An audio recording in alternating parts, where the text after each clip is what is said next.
Welcome to our channel. Today we how to activate component libraries in Figma. Easy tutorial step by step clearly. Start by opening your Figma application or launching the Figma web app. Log into your account if you haven't already. Once inside your Figma dashboard, locate the file you want to activate component libraries in. Open the file by clicking on it. In the top left corner, click on the Assets panel. You'll see a tab labeled Library at the top of the Assets panel. Click on the Library tab to view available libraries. Here, you will see a list of all component libraries that you can enable. To activate a library, toggle the switch next to its name.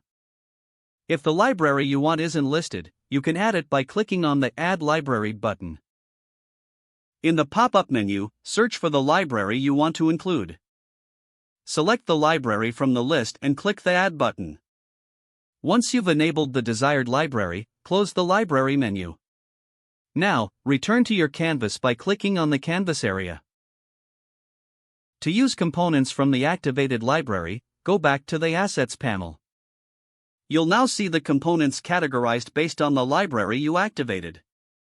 Simply click on a component to drag it onto your canvas.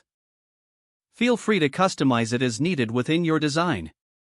If you want to deactivate a library, return to the Libraries section. Toggle the switch off next to the library name. Your changes will automatically be saved. Now you know how to activate component libraries in Figma. If the page does not load, refresh the browser or try again in a private or incognito window. Make sure you are using the correct email address, then retype it carefully to avoid small typos. If your password is not accepted, use the reset option and create a new strong password you can remember.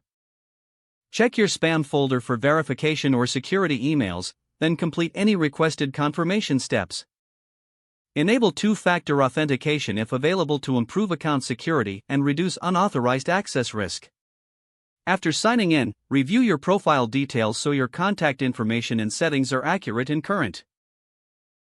Don't forget to like this video and subscribe to our channel for more step-by-step tech guides.